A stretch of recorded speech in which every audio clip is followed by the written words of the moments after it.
Very good morning everyone. Hope आपका दिन आज का अच्छा है। जैसा कि मैंने अपने पिछले वीडियो में बोला था कि मैं नेक्स्ट वीडियोस अपने ऊपर लेके आऊँगा, जिनकी कहानियों से आपकी लाइफ में क्या इम्पैक्ट हो सकता है या आप उनसे क्या सीख के आगे बढ़ सकते हैं। ऐसा बोला जाता है ना कि आप दूसरों की गलतियों से सीखिए। तो मैं यहाँ पे अपनी ही गलती बताऊँगा जिससे आप मे बी आपका कोई डिसीजन लेने वाले होंगे उसमें हेल्प हो जाए।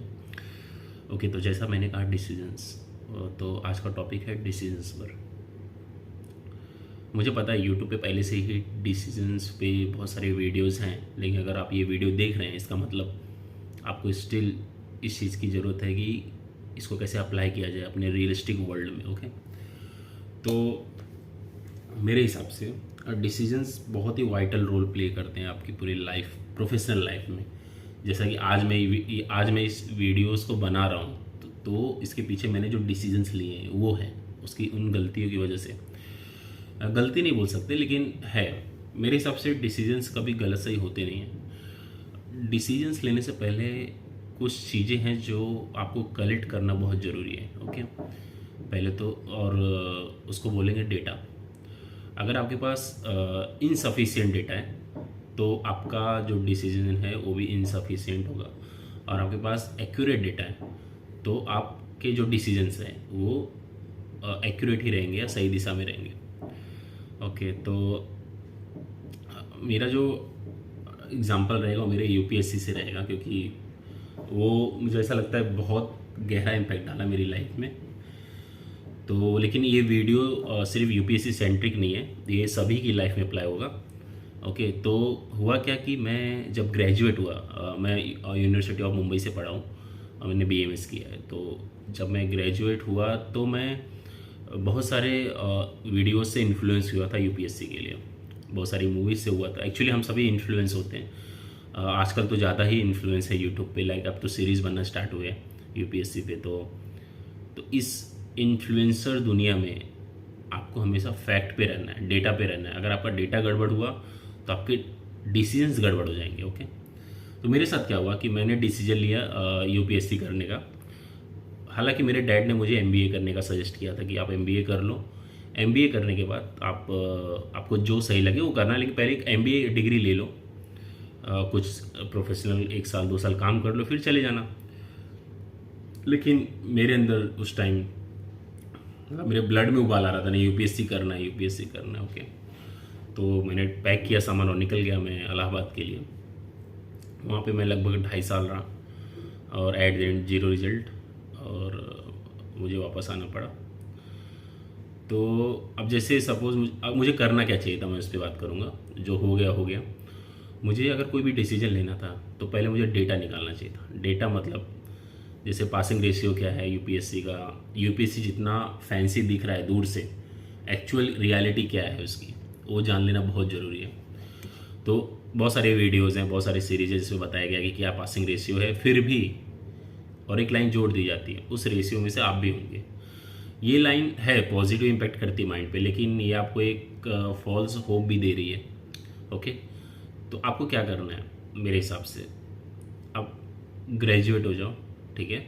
ग्रेजुएशन मिनिमम रिक्वायरमेंट है यूपीएससी का, और उसमें बहुत मतलब आप अगर ग्रेजुएट होते हो लगभग 2021 में आप ग्रेजुएट होते हो, फिर आपके पास 21 से लेके आई थिंक जर्नल का 32 है, अगर मैं गलत रहूँगा तो प्लीज़ मुझे सही कर देना। तो 32 तक का टाइम है, मतलब नहीं कल के नियर बाय 10 या 11 ईयर्स है आपके पास। ओके, तो आप इसको डिवाइड कर लो। पहले तो आप एक स्किल ले लो, स्किल मतलब एमबीए ज़रूरी नहीं है, इसके अलावा बहुत सारी स्किल्स है मार्केट में, लाइक डिजिटल मार्केटिंग है, अब तो बहुत सारी ज़्यादा ही आ गई है। तो आपको क्या करना होगा, ग्रेजुएट कर लो, ग्रेजुएशन होने के बाद आप एक स्किल हायर करो, उस स्किल पे कुछ साल काम करो, ठीक है। कहीं जॉब ज्वाइन कर लो या कुछ अपना बिजनेस ही सेटअप करो, कुछ ना कुछ तो करो। उसके बाद आप अगर यूपीएससी करना चाहते हैं तो फिर आप मूव करिए दिल्ली, या अपने घर से करना है तो ऑनलाइन है लेकिन होती नहीं पढ़ाई, तो आप ऐसे सेंटर में आप जा सकते हो जहाँ पे ये स्टडी हो। लेकिन आपने मेरी तरह गलती की और आप एक बहुत बड़े रिच फैमिली से नहीं हो, तो मेरे हिसाब से मिस्टेक होने के चांस ज़्यादा है। होता क्या है कि आप यूएससी में 2.5 साल या 3 साल या 4 साल दे देते हो, फिर जब आप वापस आते हो ना तो वो जो फेज़ रहता है ना, वो रियली बहुत ही बुरा रहता है। मतलब मेरे साथ तो बहुत ही बुरा हुआ। मेरे को कम मैं जब इंटरव्यू देना स्टार्ट किया तो बहुत सारी कंपनी ने मुझे रिजेक्ट किया, क्योंकि मेरे ग्रेजुएशन ईयर में और मेरे वर्किंग ईयर के बीच बहुत बड़ा गैप हो गया था, लाइक 2.5 से 3 साल का गैप हो गया था। तो होता क्या कि प्राइवेट सेक्टर ये सब नहीं समझते, आपका यूपीएससी ये सब, वो उनको लगता है कि ये सब, मतलब मैं क्या बोलूँ क्या लगता है, लेकिन ये है कि जॉब नहीं मिल पाती है, बहुत ही तिकड़म लगाना पड़ता है।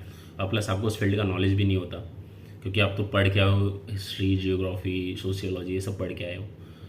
तो मेरे हिसाब से अब जैसे यहाँ पे डिसीजन लेने का अब डेटा क्या रहेगा, हाँ डेटा पे बात कर रहा था मैं। डेटा आपका रहना चाहिए पहली बात तो यूपीएससी से रिलेटेड, कि कितने टाइप्स के एग्ज़ाम होते हैं, क्या क्या पासिंग रेशियो है, कितने लोग एग्ज़ाम अपीयर करते हैं, कितने पास आउट होते हैं। एक तो ये डेटा हो गया फैक्चुअल यूपीएससी पे। सेकेंड डेटा होना चाहिए आपकी फैमिली बैकग्राउंड पे, कि आपके डैड की एज कितनी है। मेरे केस में मेरी सिस्टर थी जो कि मुझसे बड़ी थी, तो उसका शादी करना था। तो आपके डैड का क्या बैकग्राउंड है, मतलब उनकी क्या सैलरी है, फैमिली पे एक बंदा अगर कमा रहा है तो कितने लोग बैठ के उस पर, मतलब कितने लोग आश्रित हैं, डिपेंडेंट हैं उन पर। अगर मैं डिसीजन लेता हूँ, और क्या मैं 2-3 साल 6 साल तक वेट कर सकता हूँ। अगर नहीं, इसका जवाब नहीं आ रहा है, तो मेरे हिसाब से आपको डेफिनेटली यूपीएससी की साइड नहीं जाना चाहिए। आपको ग्रेजुएशन के बाद पहले आपको अपनी फैमिली को सपोर्ट करना होगा, ठीक है। कुछ फाइनेंशियल सिचुएशन से उनको निकालना होगा, उसके बाद ही आप डिसीजन ले सकते हो। और मेरे हिसाब से एज एक सिंगल मतलब सिंगल बच्चा, अगर कोई किसी का एक ही लड़का है तो उसको तो डेफिनेटली ये सोचना चाहिए। अगर भाई हैं बहुत सारे तो शायद उनका भाई कुछ और कर रहा हो तो छोटा डिसीजन ले सकता है यूपीएससी करने का। तो मेरे हिसाब से आपको ये सब चीज़ें, फैमिली बैकग्राउंड आपको देख के तभी डिसीजन है। होता क्या कि आप नहीं क्रैक करोगे तो उसके बाद क्या, उसके बाद आप क्या करोगे, यूपीएससी नहीं क्रैक हुआ तो आप स्टेट गवर्नमेंट जॉब में अप्लाई करोगे, जैसे बहुत सारे यूपी पीसीएस होते हैं। उसमें नहीं हुआ तो आप उससे और डाउन जाओगे, वो लेखपाल वगैरह होते हैं, फिर उससे नीचे जाओगे आप सफाई कर्मचारी के पास जाओगे। अगर नहीं हुआ तो क्या, मैंने ऐसे लड़कों को भी देखा है जो जिनकी उम्र 40 साल हो गई है, आँख के नीचे पूरे ब्लैक हेड्स पड़ गए हैं, बाल झड़ चुके हैं, शादी नहीं हुई है। अब वो करते क्या है, अब वो गलत चीज़ों में फंस जाते हैं। वो बैठ जाएंगे, बहुत बच्चों को ज्ञान देंगे, लेकिन उनके अंदर ही वो तड़फ रहती है, इसलिए वो नशे में जाते हैं या फालतू की लड़ाई झगड़े में जाते हैं। तो इन चीज़ों से बचिए। और ये चीज़ें हर जगह फैक्ट, एक्यूरेट फैक्ट इकट्ठा करना बहुत ज़रूरी है, उसी पे ही आपका डिसीजन होना चाहिए, तब आप लाइफ में एक मुकाम पे पहुंच जाएंगे। आज मैं यहाँ पे पहुंचा हूँ मेरे बहुत सारे गलत डिसीजंस की वजह से, ओके। तो आने वाले मैं सीरीज़ में एक्सप्लेन करूँगा और किन चीज़ों का ध्यान रखना चाहिए। और मैं ये सिर्फ यूपीएससी सेंट्रिक नहीं है, मैंने एज ए एग्जांपल लिया क्योंकि मेरे लाइफ का ये एक्सपीरियंस था, तो मैं चाहता था आपके साथ डिस्कस। ये आप किसी भी चीज़ में अप्लाई कर सकते हैं, लाइक आप अगर 10th पास है तो आप साइंस, कॉमर्स, आर्ट्स में अगर आप कन्फ्यूज़ है तो कौन सा लेना चाहिए, आने वाले मार्केट में ट्रेंड्स क्या हैं, फ्यूचर का क्या होप है, उन चीज़ों को लेके आपको मतलब कुछ भी, किसी भी कोई भी एक डिसीजन, लैपटॉप खरीदने का डिसीजन ले रहे हो तो लैपटॉप खरीदने के पीछे आपकी क्या रिक्वायरमेंट है, क्या आपके स्पेसिफिकेशन है, आपका बजट क्या है, उसके हिसाब से सेम हर चीज़ पे अप्लाई होगा।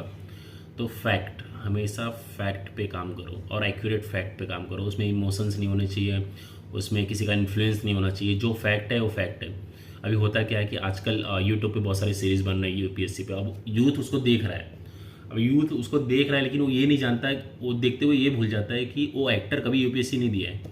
हम क्या करते हैं, उसको देख के इन्फ्लुएंस हो जाते हैं, ओ माय गॉड मैं भी ये करूँगा, मैं भी आईएएस बनूंगा, मुझे भी समाज में, होता है एक्चुअल में अंदर यही है सबके कि मुझे भी समाज में स्टेटस मिलेगा, मैं एक अच्छा प्रशासन लेके आऊँगा। लेकिन रियलिटी क्या है, क्या वो बंदे ने कभी भी यूपीएससी दिया है? नहीं, वो एक्टर है, उसने अपना एक एक्टिंग किया है, उसके पीछे फंड लगे हुए हैं जो कि बहुत सारे क्लासेस ने फंड इकट्ठा करके दिए हैं, जैसे अन अकेडमी हो गया, जितने भी आईएएस के कोचिंग क्लासेस, वो क्या होता है एक फ़ंड देते हैं इनको, वो फंड से वो सीरीज़ बनती है, वो सीरीज़ से क्या होता है लोग इन्फ्लुएंस होते हैं और लोग कोचिंग ज्वाइन करते हैं। तो मेरे हिसाब से आपको इन चीज़ों का ध्यान रखना चाहिए। बस आज के लिए इतना ही, और मेरा नेक्स्ट वीडियो मुझे नहीं पता है किस टॉपिक पे रहेगा।